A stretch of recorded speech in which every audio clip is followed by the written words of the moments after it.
There, this is Thieves, the most exciting game of strategy and chance. It's by Amass Games, designed by Nigel Roper, and the artwork is also by Nigel Roper. And as you can see, it's got a lovely kind of, not embossed, but almost, you could say, embossed theme to it too. Comes with, obviously, instructions, comes with other bits and pieces you can get with the game as well. Sometimes you can buy optional bits like lapel pins or embossed dice marker things as well. It comes with 4 dice. There are different types of dice you can get. You can get a bit more designer ones, which are a bit more of an indented kind of feel to them as well. And this is the back of the board, like a felt back. And yeah, it's a UV finished embossed look to it as well. So as you can see, everything's pretty much in shot.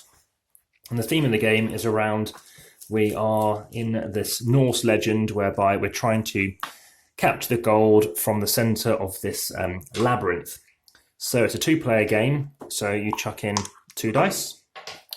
You chuck out pieces from the little bag it comes with. So you can play as the dark side or as the light side.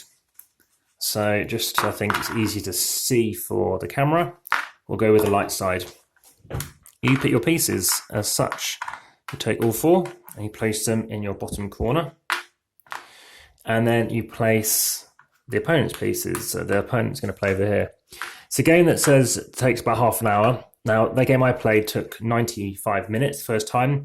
The time was the longest it's taken. But it comes down to, I think, how equal you are with your opponent. That's what its caveat is. So what you're doing, so we're going first, we're going to roll them. Now, this means you can't move anywhere. Yellow means you've got to move one of your pieces across yellow. Can't move across there, it's taken. That's the only valid move I can do. Aim of the game is basically to get to the get next to it, roll a colour that is next to it as well, and then you're going to get out and need to try and get to your corner. So for the light side, they're going to go over here.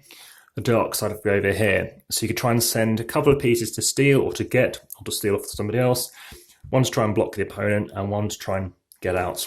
The opponent goes, they move yellow and red. So yellow, it could go this way, it could go that way. It's going to go up here and back to the light side. So now they're going to go there. And this time you're kind of having to go backwards again.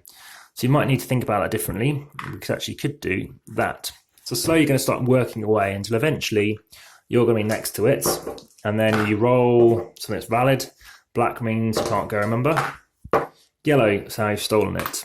Now, if black happens to be here, it could do something like this. It could roll, well, green's not valid, but if it was, well, for what we're trying to do, it might have to do this. But if it rolled a red, you get to steal. If it also rolled a green, you can steal again. What you can't do is steal and move, because you can't activate the same piece twice. So all you need to do is get, in this case, over to the corner. So imagine it got down to here.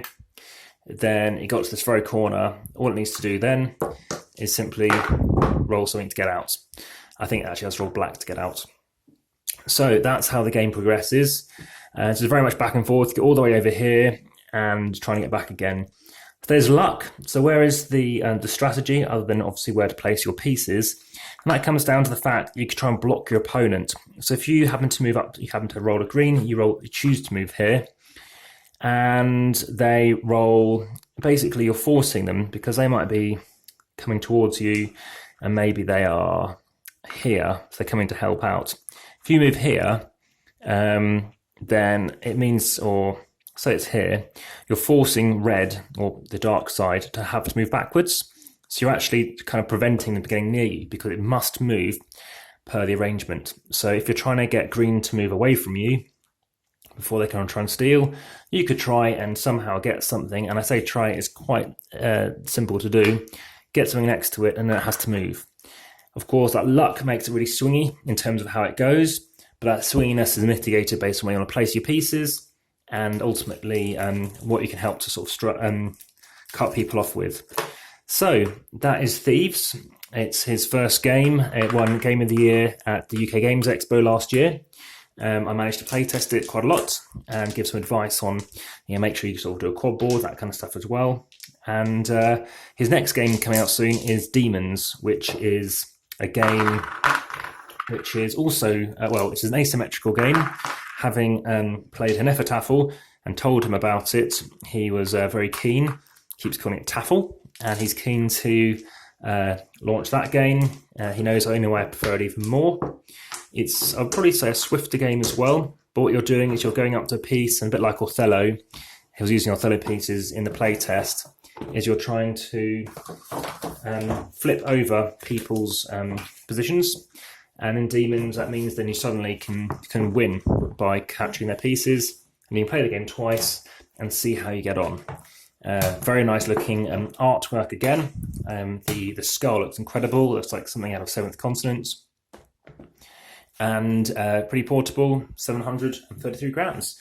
So thank you very much for watching, and I'll get another one for you really soon. Thank you.